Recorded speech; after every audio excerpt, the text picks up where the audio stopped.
we actually don't have Dr. Dale Clayton on the Skype right now, so maybe he heard the lazy bastard comment. I'm not sure.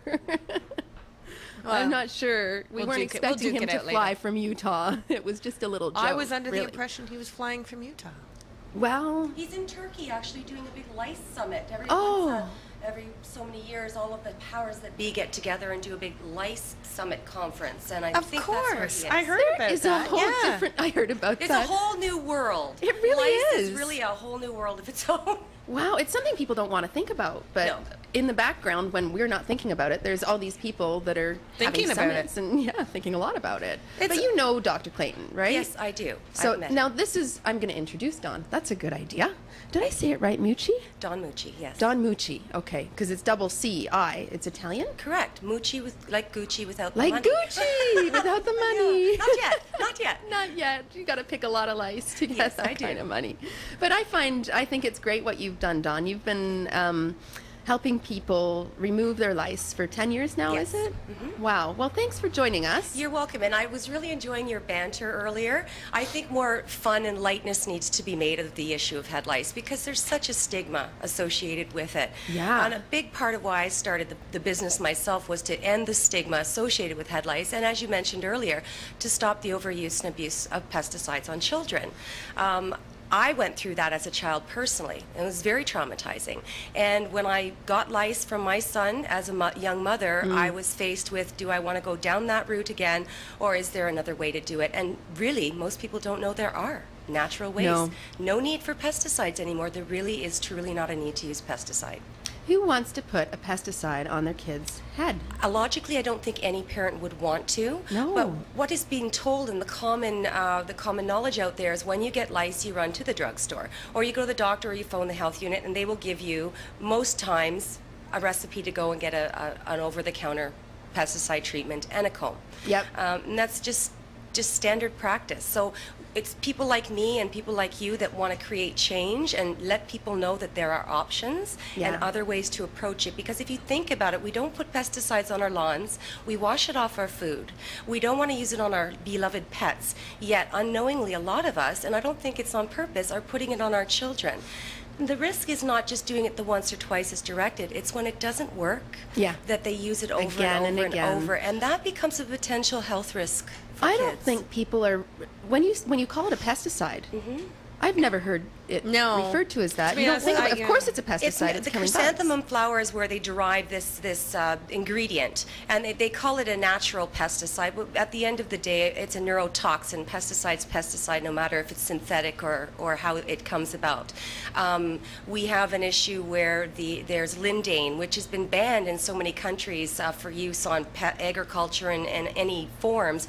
But here in Canada, we still sell it on the shelves for head lice and scabies treatments. Oh wow. Lindane is a very, very toxic chemical, which, and anything absorbs into the bloodstream. So we need to be aware of that. And we need to have a choice. Yes. And with all of the new innovations in head lice that have become available, there really isn't a need to go and put those types of chemicals on your children. Absolutely, yeah. If you can do it naturally, why would you? Yes, exactly. Why would you? Exactly. So this is great. You've got all your different products here. Yes. Which is really cool. I like your apron. Thank you very much. LiceSquad.com. Yes, well, we go into homes. Our main function and why I started this was because there was a need for hands-on help. So we go into homes and help people. And then we educate in schools, camps, daycares, and provide those types of services. But we need to do the job of removing lice because people pay us to do that. Absolutely, you better do it right. So we've come over the 10 years of time that we've been doing this, we've come to find a number of really good products that assist us in doing a very good job for our clients. And I brought some with me, and I know that we'll talk about the newest innovation, which we're very excited about, which is called the Louse Buster, a brand new medical device, new to Canada, out of the University of Utah. So we'll talk a bit about that later once Dale, I guess, it was in Star Wars. It was in. It is. It's a very funky looking thing. Dale. Yeah. Oh, Dale's we've got Dale. Yep. Great. Dale's on Skype. Excellent. So Blue's gonna hook him up and put him on the screen. Hopefully the camera will work and whatnot. Hi, Dale. Hi, how are you? Oh, good, Here he is. good. Nice to see you. Thanks for joining us. My pleasure. I've got Dawn with us too. We were filling in a little bit of time, but she's Hi, just Dale. sung Hi, all your Dawn. praises, so we know how great you are. I'd like to hear how you came to invent this awesome machine. Now, this machine kills the louse eggs, right? Well, it kills eggs and it kills hatched lice. So it kills both stages of lice. Wow, how does it do that? It dries them out, sort of like if you were to put your head out the window of a speeding car, the effect that it has on your eyes, drying your eyes out, it works in a similar fashion because the volume of air is very great. There are little air jets that direct the air down near the scalp, but on a per louse or per egg basis, it's a lot of air, and the air is warm, it's heated air, not as hot as a blow dryer, but that's sufficient to what we call desiccate the lice because they're very tiny, and so they have a hard time already hanging on to enough moisture. Wow, that sounds, I mean, it's not even that high tech, really. So scientific, it's great. And the whole thing was done by an accidental discovery. I mean, I love things that happen like this where he wasn't looking for this and he found this and So Dale, this. tell me, how did you find this then? So most of my lab is involved with basic research on how hosts and parasites evolve, especially most of our work involves birds and ectoparasites that live on the birds, including little parasites called feather lice. And these feather lice actually feed on feathers. They don't suck blood like head lice do, and they get all of their moisture from the atmosphere. They absorb moisture from the air. And so when it's too dry, like it is here in the state of Utah, it's difficult for those lice to get enough moisture, and so we discovered that birds in Utah don't have many lice, which allowed us to sort of serendipitously get rid of lice on birds for our experiments by lowering the humidity in our animal rooms. This kills bird lice and their eggs. Then we can raise the humidity and put different species of lice on birds and crazy things like that, which is at the heart of our basic research.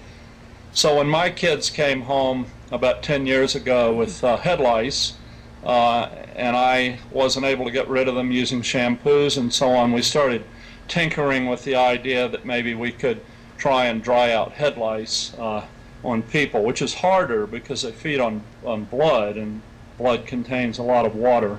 Right. But over time we were able to determine that it's not impossible to desiccate them. You just have to have the right mix of air volume and heat and a way to apply the air close to where the lice and the eggs are in the scalp. So you made a project out of your kids, and Yeah. everyone else is benefiting now. This is fantastic. Yeah, it's sort of an interesting story, and it's a nice example of where basic research often leads in directions that you would never predict at the start. Yeah, you never know where it's going to take you, but I think there's a lot of parents that are going to be very thankful that your kids came home with lice that Well, day hopefully. 10 years ago. Well, this is really interesting stuff, and I'm looking forward to hearing more about it. Now, is there anything else that you'd like to share with us? I know that you've got a busy day ahead, and I really appreciate the time that you've taken. No, I'm happy to. We just hope that the machine will be helpful to people. It's nice that it's a non-chemical approach, and that it often is effective in only one treatment. We comb the lice out after we use the louse buster on kids and adults in order to get rid of the dead eggs and lice. But we're very hopeful that it can help people and maybe help keep kids in school so that they don't have to miss as much school as they're missing now, which is really a bad thing, obviously, for kids' education. Yeah, it is, and it's so many kids end up missing school. When one kid comes to school with lice, half the class gets it, right? And Correct. and they won't allow anything to be done about it until it's confirmed. So I remember calling the school and saying, listen, can you guys please bring in a lice check? I've heard it's been going around. My daughter has beautiful long blonde hair. I tied it up in a bun and she still didn't want to go to school. And I called and I said, can you do a check? And they said, have you got a confirmed case? And I said, no, but you will soon. Like, can you not do a check now? So yeah, I mean, I see how it affects the attendance, and I think you're right. Something like this that kills it with such a high success rate too is just, it's going to change things so much for kids, and I'm looking forward to seeing it spread all over the country. Oh yeah.